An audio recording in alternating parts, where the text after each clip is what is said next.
UCP या UMT. मैंने ना यार दोनों यूनिवर्सिटीज़ में पढ़ा है और दोनों यूनिवर्सिटीज़ के मैं प्रोज एंड कॉन्स को डिस्कस करूँगा आप लोगों के साथ। मुझे काफ़ी कमेंट्स आ रहे थे कि यार मुझे इस यूनिवर्सिटी में एडमिशन लेना है, क्या क्राइटेरिया है या क्या कैसे सब कुछ होता है, कौन कौन सी डिग्रीज करवाते हैं और यूनिवर्सिटी कैसी है and what ever these kind of questions. तो मैंने सोचा कि एक मैं वीडियो बना लेता हूँ जिसमें मैं यूएमटी और यूसीपी दोनों को डिस्कस करूँगा और दोनों की हम बात करेंगे कि कौन सी डिग्री कहाँ से बेहतर है और किस तरह से सारा कुछ चल रहा है। ठीक है, कुछ चीज़ें हैं जो जिसको हम लोग अभी देख लेते हैं कि हमने क्या क्या डिस्कस करना है। सबसे पहले तो एलिजिबिलिटी क्राइटेरिया। ठीक है, क्राइटेरिया क्या है हर यूनिवर्सिटी का, दोनों बेसिकली यूनिवर्सिटीज़ का। उसके बाद स्कॉलरशिप्स दोनों यूनिवर्सिटीज़ किस तरह से देते हैं, स्कॉलरशिप का क्राइटेरिया क्या है और उसको आप मेंटेन कैसे रख सकते हैं। इसके अलावा आई गेस टीचर्स कैसे हैं, दोनों के फैकल्टी मेम्बर्स कैसे हैं, और उसके अलावा यूनिवर्सिटी लाइफ कैसी है, कैंपस कैसा है यूनिवर्सिटीज़ में, और पार्टी का क्या सीन है, और क्लासरूम्स किस तरह के हैं, मतलब जो क्लास स्ट्रेंथ आपकी जो कि बहुत मैटर करती है वो क्या है। तो हम लोग अब सबसे पहले डिस्कस करते हैं एलिजिबिलिटी क्राइटेरिया। यार एलिजिबिलिटी क्राइटेरिया ना दोनों यूनिवर्सिटीज़ का ऑलमोस्ट सिमिलर है। यूसीपी में भी आपको 60% मार्क्स चाहिए होते हैं फॉर योर एडमिशन और यूएमटी में भी आपको 50% मार्क्स चाहिए होते हैं। ठीक है, तो दोनों यूनिवर्सिटीज़ में आपको 50% मार्क्स चाहिए कुछ डिग्रीज में और कुछ डिग्रीज में 60% मार्क्स चाहिए। मेरी डिग्री यूएमटी से थी DNS, doctor of nutrition sciences, और यूसीपी से मैं कर रहा हूँ बायोटेक। तो मेरी डिग्रीज के दोनों के लिए दोनों यूनिवर्सिटी में मिनिमम आपको 60% मार्क्स चाहिए होते हैं फॉर एडमिशन। उसके बाद आपका अगर आपके इतने मार्क्स हैं तो आप एलिजिबल हैं एंट्री टेस्ट के। एंट्री टेस्ट बेसिकली ये खाना पूरी होती है, 100 MCQs होते हैं, यू हैव टू स्कोर 50। अगर आप 50 स्कोर कर लेते हैं तो आपका 50% मार्क्स कम है तो ऑब्वियसली फिर थोड़ा मुश्किल होता है, बट एडमिशन में आपको तब भी दे देते हैं। अच्छा, अब पहली चीज़ होगी एलिजिबिलिटी क्राइटेरिया, आपका एडमिशन हो गया। आप स्कॉलरशिप अगर मैं यूएमटी की बात करूँ तो वो आपको स्कॉलरशिप देते हैं 75% on 90% marks in examination of FSc. Obviously अगर आपके एफएससी में 90% मार्क्स है तो आपको 75% स्कॉलरशिप मिलेगा। अगर आपके 86% और अबव हैं तो आपको 50% मिलेगा, एंड सो ऑन 30 एंड 25 इनकी 4-5 कैटेगरीज होती हैं, इसके अकॉर्डिंगली आपको मिल जाता है। ठीक है, अब इसको मेंटेन कैसे करना है, ये तो आपके फर्स्ट सेमेस्टर के लिए ना कि फर्स्ट सेमेस्टर में आपको फॉर एग्जांपल 75% स्कॉलरशिप मिल गई है और आपकी 1 लाख फीस थी सपोजिंगली, तो आपका 75,000 बच जाएगा, आपको 25 पे करना पड़ेगा। ठीक है, अब ये तो फर्स्ट सेमेस्टर में हो गया। सेकंड सेमेस्टर में क्या होगा, सेकंड सेमेस्टर में आपको मेंटेन करना पड़ता है अपना जीपीए। जीपीए क्या होता है, जीपीए आपका बेसिकली रिजल्ट होता है फर्स्ट सेमेस्टर का। मैं कोई इतना डीप नहीं जाऊँगा क्योंकि वीडियो फिर लंबी हो जाती है तो फिर कोई देखता ही नहीं है यार। खैर हम रहेंगे शॉर्ट चीज़ों भी। तो आपको जीपीए मेंटेन करना पड़ता है 2.75। ठीक है, यूएमटी की जो लिमिट है वो 2.75 है। जीपीए आपका रिजल्ट होगा हर सब्जेक्ट का। ठीक है, आउट ऑफ 4 होता है। उसके बाद अगर मैं यूसीपी की बात करूँ तो यार यूसीपी में स्कॉलरशिप मिल जाती है 100%। अगर आपके 86% मार्क्स है ना एफएससी में तो ये आपको 100% स्कॉलरशिप देंगे, और अगर आपके 81% है तो आपको आई गेस 75% ऑफ मिलेगा, एंड देन 50 एंड देन 25। और अगर आप पीजीसी से पढ़े हुए हैं तो एक और स्कॉलरशिप इनका ऐड हो जाता है जिससे हम बोलते हैं पीजीसी स्कॉलरशिप, और उसमें क्या होता है 50% आपको ऑफ मिलता है respective of your FSc score. आपका एफएससी में जो मर्जी स्कोर है, बेशक आप पास हुए में खाली, तो आपको 50% स्कॉलरशिप मिल जाएगा। तो यूसीपी है ना वो क्या करती है, बच्चों को घेर लेती है। ठीक है, उनका ये बेसिकली स्कॉलरशिप 100% देने का, 50% देने का फजूल में ही जो है वो एफएससी पे है तो हम जो इसको 50% स्कॉलरशिप दे देंगे, वो सिर्फ बच्चों को घेरना होता है। ठीक है, ऑनेस्ट रिव्यू था क्योंकि मैं अभी वैसे फिलहाल यूसीपी में पढ़ता हूँ, बट ऑनेस्टली वैसे कहते हैं क्योंकि उनका जो क्राइटेरिया है ना मेंटेनेंस का वो है 3.95 फॉर 100%। तो 3.95 नहीं आता है किसी का। ठीक है, बहुत रेयर होता है। मेरा फर्स्ट सेमेस्टर में 3.86 था और मेरी क्लास में सिर्फ एक स्टूडेंट थी जिसका 4 था क्योंकि उसके सारे सब्जेक्ट्स में ए थे, तो इसलिए जो है वो उसका 4 आ गया था।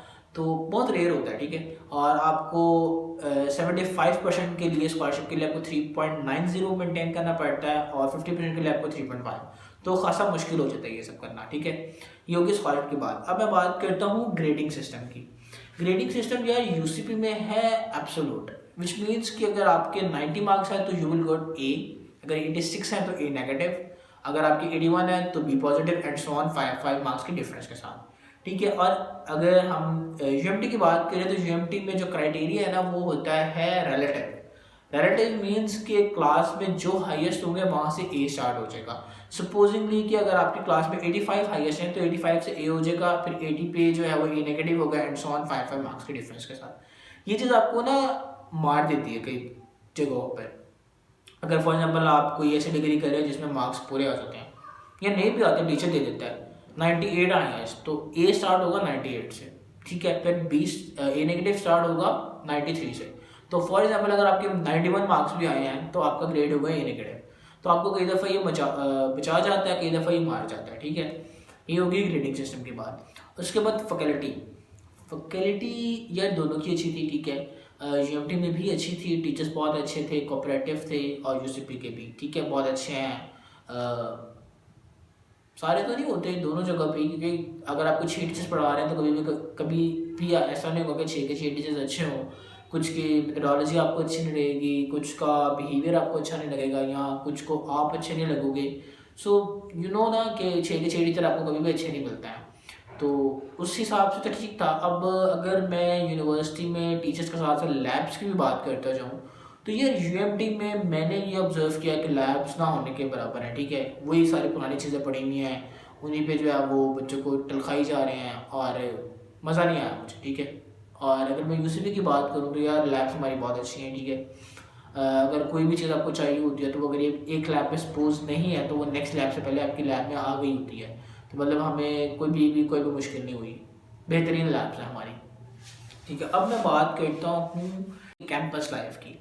कैंपस लाइफ यार दोनों की अच्छी है, ठीक है। यूएमटी में बहुत मज़ा आया, ग्रीन्स होता, हम लोग ग्रीन्स पे बैठते थे, शाम के टाइम बड़ा अच्छा माहौल होता है, ठीक है। और कुछ लोग खेल रहे होते हैं, मैचेस हो रहे होते हैं गर्मियों में, जो खासकर जो है 5 के बाद जो माहौल होता है उधर मतलब इन्जॉयबल होता है, पीसफुल होता है। और अगर मैं यूसीपी की बात करूँ तो यार यहाँ पे भी बहुत मज़ा है कि कैंपस लाइफ है, ठीक है, बहुत मज़ा आता है।